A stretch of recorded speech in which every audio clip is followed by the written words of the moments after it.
El desarrollo del arco también proviene de los romanos. Los romanos eran capaces de conseguir estas formas y eran capaces de cargar pesos sobre ellas, enormes pesos sobre estas bóvedas, y eran capaces de repartir grandes pesos sobre estas enormes columnas. Pero todavía querían que sus edificios recordasen a los griegos, y por eso en su exterior les añadían lo que nosotros llamamos medias columnas. Columnas. Los griegos las empleaban para techar los edificios, pero después los romanos comenzaron a usar arcos, y ahí fue donde todo cambió. Voy a mostrarles lo que quiero decir. Esta estructura nos sirve para representar cómo los ingenieros de la antigua Roma hacían para que aguantase el peso de un tejado. Estas patas de aquí representan las columnas. Ahora veamos lo que pasa cuando yo coloco un techo que se supone que pesa 25 kilos. La estructura es tan inestable y movediza que realmente lo desplaza. Intentémoslo otra vez. Como pueden ver, he añadido piezas en esta esquina para simular el arco. Miren qué gran diferencia crea esa pequeña modificación. Primero añadiré la misma cantidad de peso que antes. En total, 25 kilos. Pero esta vez, observen. Mientras las columnas no podían soportar el peso del tejado, el arco puede soportarlo perfectamente. Es tan sólido como una roca. Los arcos son lo que hicieron posible la construcción del Coliseo.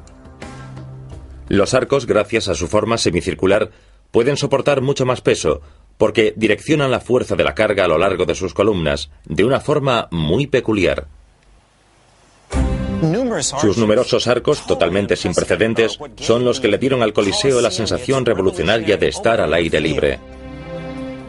Los arcos también dieron al Coliseo su enorme número de puertas.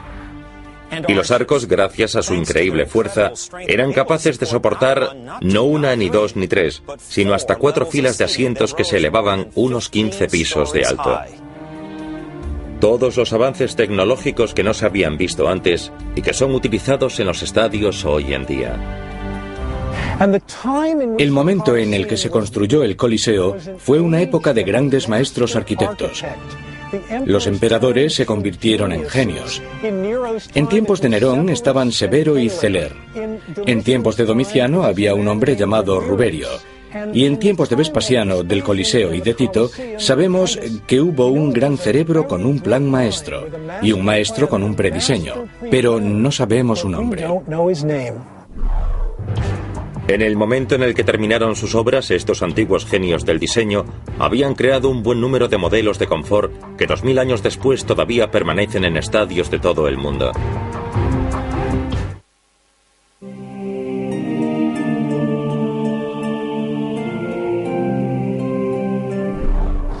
Es curioso pensar que la entrada en el Coliseo de Los Ángeles de hoy en día es igual que la entrada al Coliseo original al que acudían los ciudadanos romanos de hace 2000 años.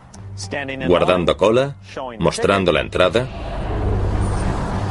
que por cierto era de barro, no de papel, y que la rompían, no la cortaban. Pasaban por la entrada y después buscaban la puerta correcta que les conducía a su asiento. Veamos, puerta 27, sí, es por aquí. Una vez dentro del estadio, los asientos estaban distribuidos según el estatus social, así que si eras emperador o senador, te sentarías aquí, en el primer nivel. Si eras aristócrata, te sentarías en el segundo nivel, y si eras una persona cualquiera, te sentarías en el tercer nivel. Y podía ser peor, si eras mujer o esclavo, te sentarías en las gradas blancas, las más altas, junto a las palomas. Pero no importaba dónde se sentara uno en este impresionante anfiteatro. Los 55.000 espectadores tenían todos un nivel de confort y lujo sin precedentes. Pensemos que esa no era una tarea fácil. Los juegos de hoy en día, ¿cuánto duran generalmente? 3 o 4 horas. Pero volvamos atrás. Los espectadores a menudo pasaban allí todo el día y a veces parte de la noche. En verano eso significaba proteger a los espectadores del brutal sol mediterráneo. En Inglaterra el sol no es tan fuerte, pero aún así el nuevo estadio de Wembley estará protegido de los elementos por un enorme techo móvil. Estará accionado por gigantes motores de 1000 caballos de potencia. Una idea inteligente, ¿verdad? Pero gracias a los romanos, no a los británicos. El antiguo Coliseo romano fue el primer estadio que tuvo un techo retráctil. Le llamaban el velarium. El Coliseo de Roma, en algún sentido, lideró el cambio tecnológico que se produjo al poder mover el tejado utilizando una construcción manual. Se trataba de dar sombra a los espectadores de Roma. Nuestro tejado tiene una función diferente, pero existe un paralelismo, porque nosotros también podemos mover los paneles del tejado para conseguir diferentes condiciones ambientales dentro de la zona de juegos. ¿Cómo podían arreglárselas para manejar un tejado gigante hace 2000 años? Aquí tenemos una pista. Aquí es donde el Coliseo albergaba a un grupo de marineros de élite de la ciudad portuaria de Misenum, a unos 100 kilómetros de distancia. ¿Por qué marineros? La respuesta reside en el propio velarium. El velarium era un toldo circular enorme que colgaba de unos mástiles de madera, subiendo el tejado del Coliseo a su nivel más alto, y se sostenía por unas abrazaderas que, como se puede ver aquí, todavía existen después de cientos de años. En la parte superior del Coliseo había una viga vertical enorme que podía ser de roble o de pino, y estas vigas estaban situadas todo alrededor del exterior. De ellas colgaban los aparejos para atar poleas y cuerdas y todas esas cosas.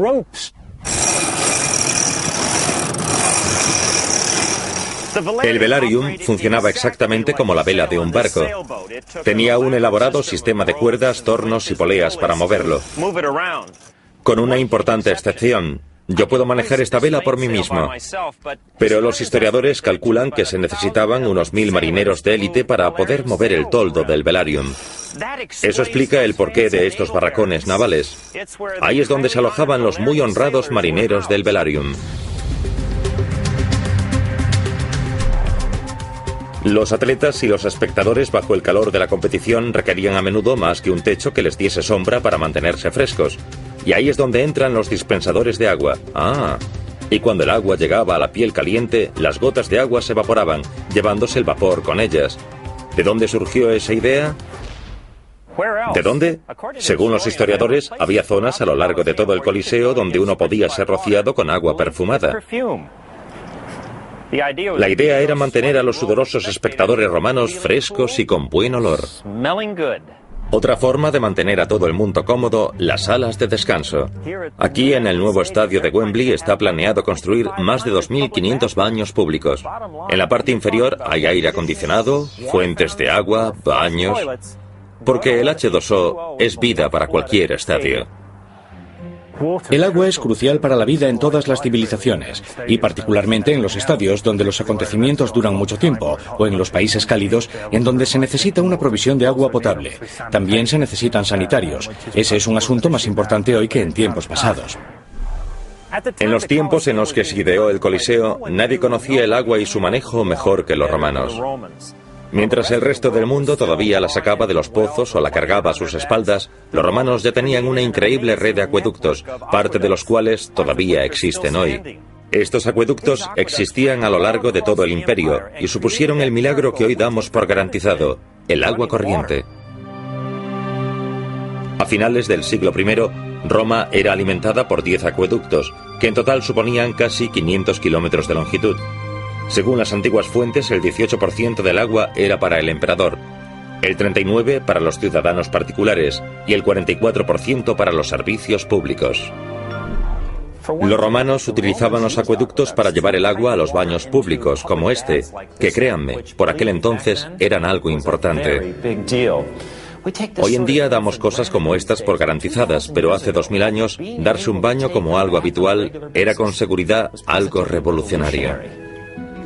Los acueductos romanos también llevaban agua a fuentes decorativas, a piscinas de agua, a las salas de descanso públicas, que por aquel tiempo, por cierto, eran algo increíble y lujoso, y sí, también al Coliseo. Para suministrar agua al Coliseo y a otras partes de Roma, los antiguos ingenieros construyeron una gran reserva aquí, en esta colina, la colina Caelian.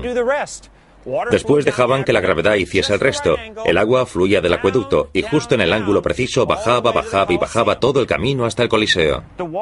El agua llegaba hasta aquí y después era distribuida a más de 100 fuentes públicas y a todos los niveles del Coliseo, lo que nos lleva a una interesante pregunta.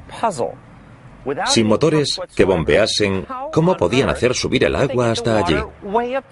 Son 55 metros de alto, con algo llamado el sifón invertido. Les enseñaré cómo funciona. Supongamos que este tubo de plástico es el sistema de distribución de agua. Esta es la cumbre de la colina Caelia. Esta es la base del Coliseo.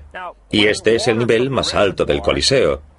Cuando el agua de la reserva bajaba por el acueducto por la colina Caelia, el agua pasaba por la tubería de la reserva y reunía la suficiente para trasladarla todo el camino hasta las fuentes del Coliseo. Así es como lo hacían sin bombear. Algunos historiadores creen que el Coliseo utilizaba su suministro de agua para las grandes batallas navales que organizaban como entretenimiento. Algunos calculan que el acueducto del Coliseo era lo suficientemente grande para llenar el foso con 2,5 metros de nivel de agua durante la noche.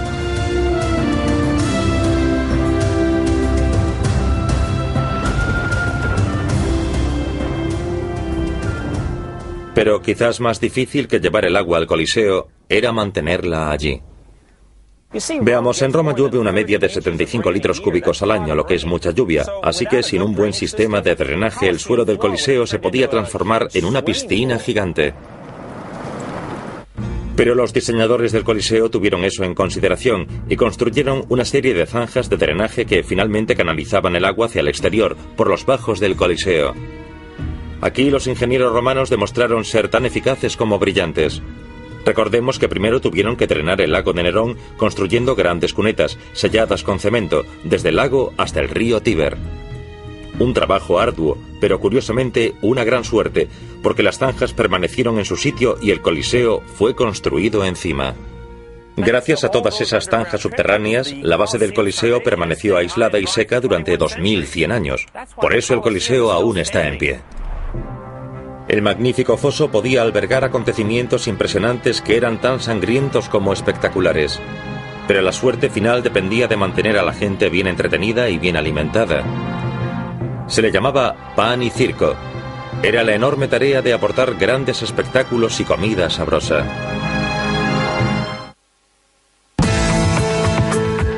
El estadio Petco, en San Diego, es el hogar de los Padres de San Diego. Al igual que muchos de los estadios modernos, puede albergar de todo, desde juegos de béisbol a conciertos de rock and roll y espectáculos con fuegos artificiales. Eso vale también para el nuevo estadio de Wembley. Este edificio está diseñado para funcionar 7 días a la semana. Tendrá mucha actividad. Habrá restaurantes abiertos. Se darán banquetes y conferencias en este edificio todos los días de la semana. En otras palabras, los actuales estadios modernos son más que lugares de deportes. Veámoslos como un teatro con un escenario colosal. Y en esos términos, la audiencia normalmente se orienta hacia el escenario. Pero uno de los aspectos más fascinantes del teatro es lo que sucede detrás de la escena. Puertas falsas, ascensores, los vestuarios, las zonas de almacén de atrezzo. Toda esta tecnología teatral a gran escala, todo comenzó con el Coliseo romano. Una de las cosas que más me fascinan del Coliseo es su aspecto teatral. El Coliseo era todo espectáculo. No eran solo las luchas de gladiadores, ni solo las ejecuciones. Era un espectáculo a gran escala, desde por la... Mientras las columnas no podían soportar el peso del tejado, el arco puede soportarlo perfectamente. Es tan sólido como una roca. Los arcos son lo que hicieron posible la construcción del Coliseo. Los arcos, gracias a su forma semicircular, pueden soportar mucho más peso, porque direccionan la fuerza de la carga a lo largo de sus columnas, de una forma muy peculiar. Sus numerosos arcos, totalmente sin precedentes, son los que le dieron al Coliseo. El desarrollo del arco también proviene de los romanos.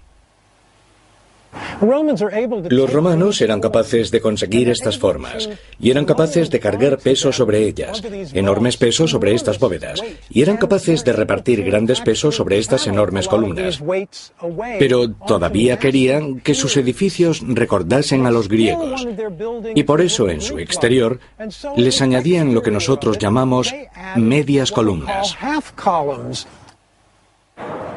Columnas. Los griegos las empleaban para techar los edificios, pero después los romanos comenzaron a usar arcos, y ahí fue donde todo cambió. Voy a mostrarles lo que quiero decir. Esta estructura nos sirve para representar cómo los ingenieros de la antigua Roma hacían para que aguantase el peso de un tejado. Estas patas de aquí representan las columnas. Ahora veamos lo que pasa cuando yo coloco un techo que se supone que pesa 25 kilos. Coliseo, la sensación revolucionaria de estar al aire libre. Los arcos también dieron al Coliseo su enorme número de puertas. Y los arcos, gracias a su increíble fuerza, eran capaces de soportar no una, ni dos, ni tres, sino hasta 4 filas de asientos que se elevaban unos 15 pisos de alto. Todos los avances tecnológicos que no se habían visto antes y que son utilizados en los estadios hoy en día. El momento en el que se construyó el Coliseo. La estructura es tan inestable y movediza que realmente lo desplaza. Intentémoslo otra vez. Como pueden ver, he añadido piezas en esta esquina para simular el arco. Miren qué gran diferencia crea esa pequeña modificación. Primero añadiré la misma cantidad de peso que antes. En total, 25 kilos. Pero esta vez, observen.